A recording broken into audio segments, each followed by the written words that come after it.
So, I was in this agency community last week, and there was a thread that I thought was kind of nuts. And it was people talking about their sales process. And everyone in the thread was talking about how they closed their deals in like 2 or 3 calls.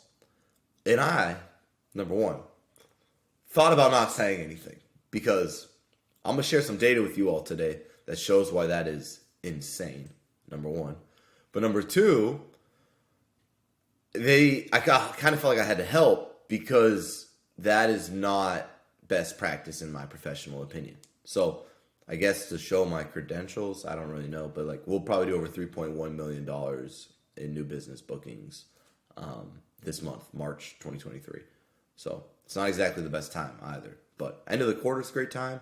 Macroeconomically, not so great. But we're still doing strong with our customer generation approach and with our sales process.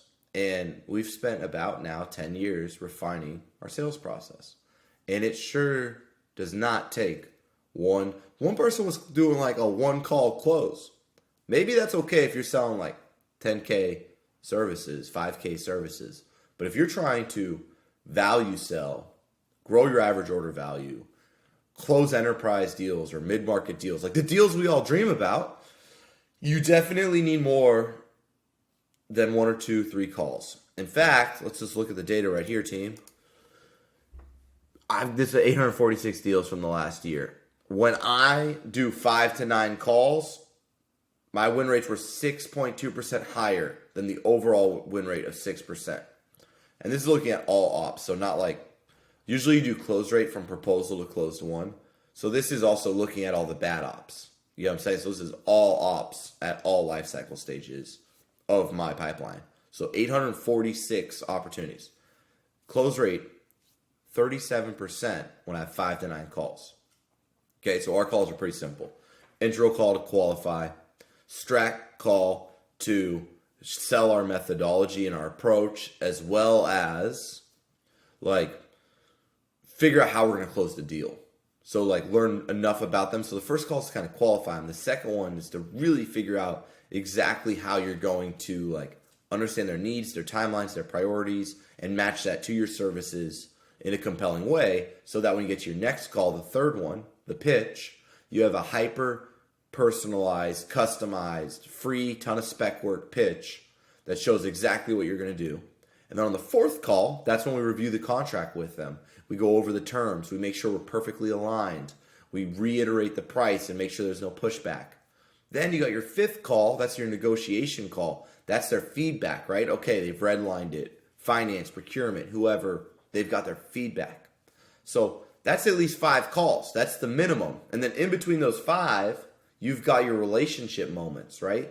Those moments where you're diving deep, you're getting them back on the phone, you're reactivating the deal. That's when you're really working it, okay? So you can just look at this data right here.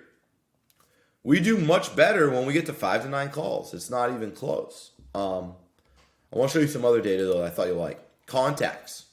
When I get more people from their buying center, I close at a 7 times higher rate, at a 28% win rate. So if I can get multiple people from the marketing organization involved in the sales process, I do better. I just frankly do. Power in the deal. When I get C-level execs, okay, 940 closed deals in the last full year. When I get a C-level exec, I close at a 4 times higher rate, okay?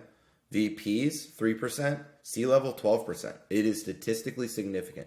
If you can get a CMO on the call, your close rate skyrockets. Duration. 30 days to 90 days. You can go 91 plus. I wouldn't say that's good. Try to close too quick, and it's actually bad for all the reasons before. You haven't had enough calls. You haven't involved enough people from their buying center. And essentially, you underperform trying to close deals too quick. You make too many assumptions. You overprescribe and under-describe the value of your services. It's a simple way to say it. Deal size. Bigger deals close better. I think this is really important for people to understand. Like, We all have a perfect fit for our business. For our business at Directive, it's obviously a better fit once someone has over $100,000 size contract with us. We're able to do more for them, hits our minimum stronger. It's just better. And this data is a little wonky because we might not put deal amount in the opportunity until later sales stages. So I would have to add another filter here to figure out down funnel what the performance is. I would argue once you get to proposal, these numbers look a lot different because we have a lot more deals, frankly, than 100K plus in there. You saw the number of calls data, and we don't really track competitors. So just want to show you this data. Number one, you definitely need a sales process. Number two, bigger deals should close more often than smaller deals. Number three, have 5 to 9 calls. Number four, get the C-suite involved. And then number 5, and lastly, involve as many people from their marketing organization and finance and procurement and whoever is possible as early as possible in your sales process if you want to improve your close rate. So thanks, and hopefully that helps with sales.